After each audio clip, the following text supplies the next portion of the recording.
سوچو، اگر اللہ تم سے عہد لے اور پھر تمہارے اوپر پہاڑ اٹھا دے تو کیا تم پھر بھی انکار کر سکتے ہو؟ یہ آیت ایک بہت بڑے واقعے کی طرف لے جاتی ہے جہاں انسان کی اطاعت اور اللہ کا حکم سامنے آتا ہے۔ اللہ کا فرمان، وَإِذْ أَخَذْنَا مِيثَاقَكُمْ وَرَفَعْنَا فَوْقَكُمُ الطُّورَ خُذُوا مَا آتَيْنَاكُمْ بِقُوَّةٍ وَاذْكُرُوا مَا فِيهِ لَعَلَّكُمْ تَتَّقُونَ۔ ترجمہ، اور یاد کرو جب ہم نے تم سے عہد لیا اور تمہارے سروں پر طور پہاڑ کو معلق کر دیا اور کہا کہ مضبوطی سے تھامو اس کتاب کو جو ہم نے تمہیں عطا کی ہے، اور جو کچھ اس میں بیان کیا گیا ہے اسے یاد کرو اس امید پر کہ تم پرہیزگار بن جاؤ۔ ڈیئر ویورز، اب ذرا اس منظر کو دل میں لاؤ اور امیجنیشن میں چلے جائیں۔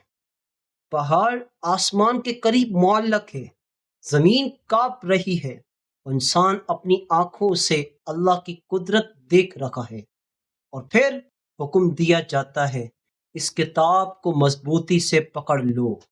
یعنی یہ کوئی عام نصیحت نہیں تھی، یہ زندگی گزارنے کا پورا دستور تھا اس کتاب میں۔ لیکن اصل سوال یہاں شروع ہوتا ہے، کیا انسان صرف خوف سے مان کر سچا مومن بن جاتا ہے؟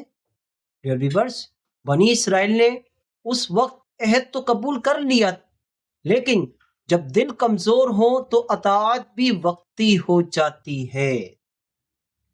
آج ہم کہاں کھڑے ہیں؟ نہ ہمارے اوپر پہاڑ اٹھایا گیا، نہ ہمیں وہ منظر دکھایا گیا، لیکن پھر بھی ہم اللہ کے حکم کو کتنی آسانی سے چھوڑ دیتے ہیں۔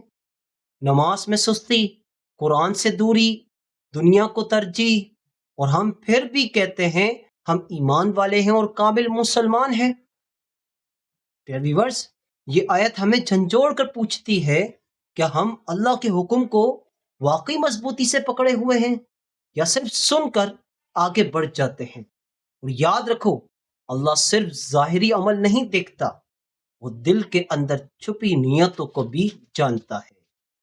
ڈیئر ویورز، اگر یہ بات دل کو لگ جائے تو سمجھ لو یہ آیت آج بھی تم سے براہ راست بات کر رہی ہے۔